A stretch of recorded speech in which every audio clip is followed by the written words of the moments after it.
কেন কবুল পড়ে বিয়ে পড়ো, আমার তো বুঝে আসে না। বাবা আপনি কেন আপনার ছেলেকে কবুল পড়িয়ে বিয়ে দিচ্ছেন, আমার বুঝে আসে না। ভাই আপনি কেন আপনার মেয়েকে কবুল পড়িয়ে বিয়ে দিচ্ছেন, আমার বুঝে আসে না।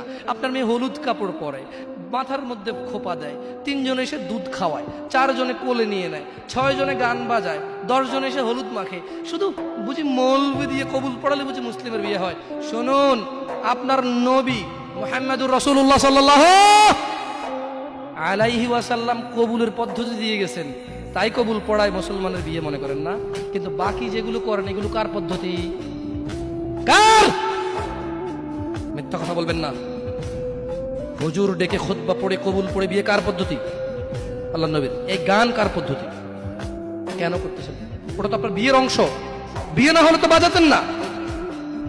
বিয়েকে কেন্দ্র করে যেমন কবুল বলছেন, বিয়েকে কেন্দ্র করে তো গানটা বাজাচ্ছেন। কয়জন নবীর উম্মত আপনি? আপনার নবীর নাম কি? আই এম আস্কিং ইউ, আপনার নবীর নাম কি? আমার নবীর নাম মুহাম্মদ রাসূলুল্লাহ সাল্লাল্লাহু আলাইহি ওয়াসাল্লাম। Who is the messenger of Allah for you? আপনার জন্য আল্লাহর নবী কে? কোন নবীর সুন্নাত পালন করলেন গান বাজিয়ে? আপনার জন্য আমার বিল্ডিংটা ভেঙে পড়বে, বলে রাখি ছাড়বো না। আল্লাহ তুমি আমার ভাইদেরকে হিদায়াত দাও ইয়া আল্লাহ, ছাড়বো না। এই যে ভূমিকম্প হলো আপনার গান বাজনা বাজানোর কারণে। মুহাম্মদ সাল্লাল্লাহু আলাইহি ওয়াসাল্লাম কি মিথ্যা কথা বলে?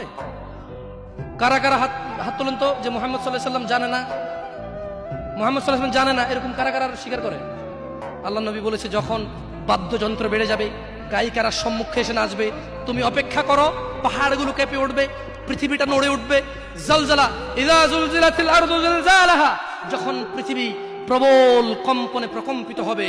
ওয়া খরাজাতিল আরদু আসকালাহা, যখন এই মাটি তার ভিতরে যা আছে একদম লাথি মেরে বের করে দেবে, লাশ হোক আর যাই হোক, মাটি বলবে যে বেরো।